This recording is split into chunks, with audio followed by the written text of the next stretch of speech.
the Chase Thomas Podcast, for people who have nothing but time to kill. He wants to be at Georgia, but he's not good enough, so he's going to go to the next best thing and go to a guy who used to coach at Georgia. But yeah, so Fran Brown, especially Fran Brown, like I think KJ Bolden apparently said something like the way Fran Brown talked about Georgia after he left was like a reason that he gave Georgia like another look. So I think definitely shout out Fran Brown for everything he did for Georgia's defensive back group while he was there. No doubt. Matt Green, to pivot quickly, because I'm sure the good folks are curious about Tennessee's class here.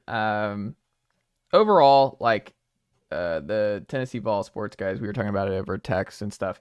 One of the things that's been very frustrating for the Vols recruiting of basically since August is they've missed on all of their big time targets. Like we went through the list, but like Chris Cole, who ended up at Georgia, he was one of those early ones who was down to Tennessee. Kai Bates was Tennessee would finish number 2 for him both times, first with LSU, then with Florida State. Then you had obviously Jordan Seaton. It looked like you were leading there late, and then he goes to Colorado, and now he's going to Maryland. Maybe you still end up with Jordan Seaton because that one just has so many twists and turns that it wouldn't shock me if he still wound up in Knoxville. It wouldn't shock me if he didn't. You were just all over the place. Ryan Wingo, you were still in play for. Like you get Mike Matthews, 5-star receiver. You get the 5-star edge, number 1 edge in 247, and Jordan Ross.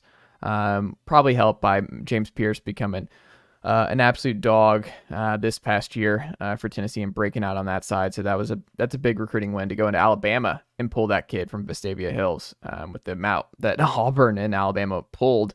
I think that's a big hold for Tennessee there. But, a lot of good defensive talent here. They did really good on the offensive line. Bennett Warren, good player, offensive tackle from Texas. So you get him in the boat. You get Gage Genther, another offensive tackle that Colorado really wanted from the state of Colorado. And then the transfer portal, you do okay. You wind up with Jamon McCoy transfer, who's a 4-star transfer from Oregon State. He started as a true freshman. He'll start on one side probably from Ricky Gibson. You get Holden Stays, who's the best tight end in the portal from Notre Dame. So I think he was a big win. So him and Ethan Davis being your 2 tight ends going into next year, that's a big win for Alec Ablin and company. And then Jacoby Thomas, probably just a rotation guy, transfer from Middle Tennessee State. So we'll see where he fits in. But I mean, it's a fine class, but I think one of the weirder parts, and I think what frustrates Tennessee, is they didn't finish strong, but the last 2 classes, like, they're still the best Tennessee has recruited over the last 2 years since the Fulmer era. Like, and you look at the player ratings average, 91 point something. It's number 11 in the country, and they finished number 13 overall. It's not quite where you want to be. There was a chance if you close on Seaton, Roger Saliapunga, who ended up at Oregon, maybe a couple more of those guys, you're right there at the 5 spot. And it's just the margins are so thin here. And you saw with recruiting and like how quickly it can change for Florida today. Look, it could have gone way worse. You kept the guys you need to keep. You're right there. You'll be in the blue chip ratio going into next year. It's where you want to be. I think the other big thing that's kind of a surprise is like Nico wasn't a big recruiter. Like he didn't bring in as many big guys with him that you may have thought the number 1 overall player in last year's cycle would bring in. We're all still excited. It's not really, it's not an indictment on Nico or anything. It's just kind of surprising that he didn't bring more with him. Cause I mean, he's a cool player. He's huge. And when you listen to other recruits talk about him, cool guy. Yeah. Like he's calm, cool, collected. Like he's just a cool dude. And obviously extremely talented. People know about the NIL deal and all that, but everyone's excited. And you would assume because of just how many elite quarterbacks there are to go around that if you're a 4-star, 5-star playmaker or really anybody, you want to come play with Nico for 2 years because it seems like the upside's pretty high to play with someone who could be the number 1 overall pick in the NFL draft in a couple of years. So that's been probably the biggest surprise is that you didn't go from like a 10 to 12 team ranking number to like 5 to 9, at least one of these 2 years. But they're going to be in the blue chip ratio. We'll see what happens. And you just need stability at Tennessee. That's where I'm just at, is like Heupel isn't quite where he needs this program to be recruiting wise to compete with the Georgias, the Bamas of the world year in, year out. But They have the roster and the depth and the young talent they do have. It's good enough to make the playoff. It's good enough to be one of those 12-team playoff teams going into next year. And then I think my gut tells me with the 2025 in-state class that's Tennessee is strong in-state going into next year. And kind of what you just saw with Ole Miss with Lane Kiffin and how aggressive they were in the portal. My gut tells me 2025 is the year to watch, or I guess 2024 going into 2025 for Tennessee, because it'll be year 2 for Nico. A lot of in-state talent, a lot of these guys. And my gut tells me they're going to be heavy in the portal, just kind of stacking to see if they can make a national title run this following year. But look, it's fine. It's that you didn't close well with some guys that you needed to hit on to get to that top 5, top 8 number. But by and large, you're stable. Josh Heupel's already won a lot of games. Big year in year 4 to see how things go with Nico.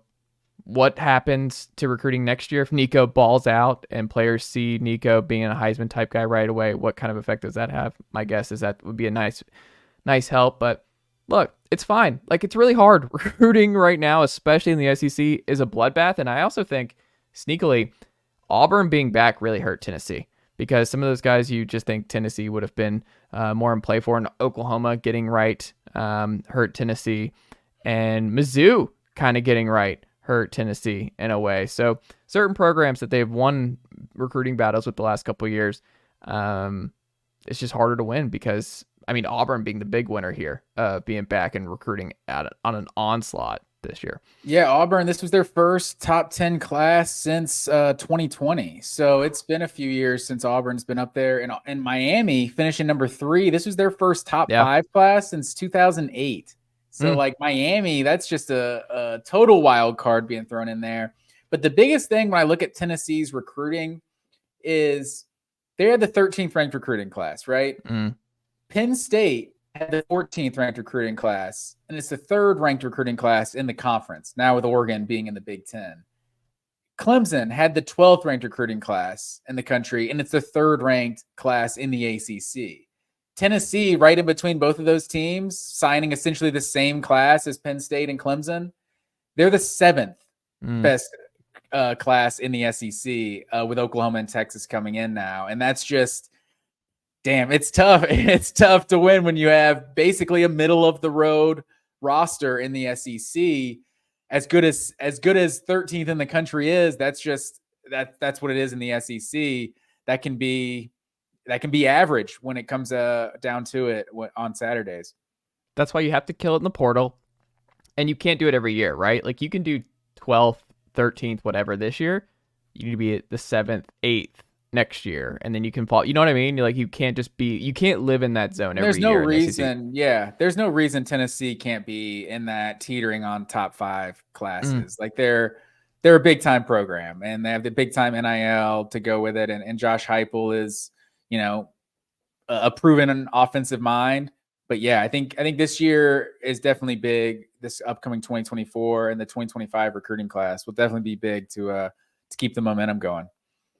Absolutely. Well, Matt Green, we have a couple burning questions. We'll do these sporadically during the college football off season, even though it's not the off season, but it kind of is until the playoff. We'll do our playoff predictions and big preview going into next week's shows, because I will be here before you know it, sir. Like, the playoff will be here in 10 days, just about, when this goes up. But before we get into that, Matt Green, we didn't mention this one thing that happened with Georgia this week. Carson Beck is back. So I ask you, resident Georgia Bulldog analyst and superfan Matt Green, how big is it for Georgia to get Carson Beck back next year? I saw in one of your social media posts, you tagged me as a super fan, and I don't know. I feel like that, it doesn't do me justice on my credibility. They'd be like, "Oh, this guy's just super fan." I can't. Got to take it with a grain of salt. No. But Carson Beck coming back, I mean, I think that's massive news for Georgia. I think we don't know Quinn Ewers is back. He said he's coming back, but you talk about the contenders coming into 2024.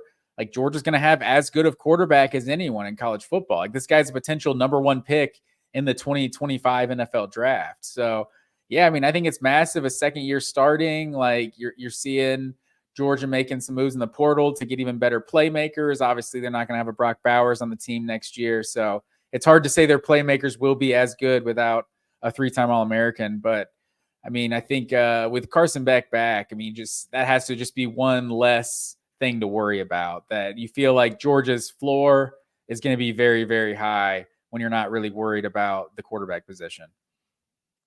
Right. I think it's interesting because it feels like one of the funny things I saw from Georgia fans I was kind of surprised was like, this shows that this makes their title run easier. Like, would you have been concerned that they couldn't win the title? Go. Nicely done, nephew. The Chase Thomas podcast. Hell yeah.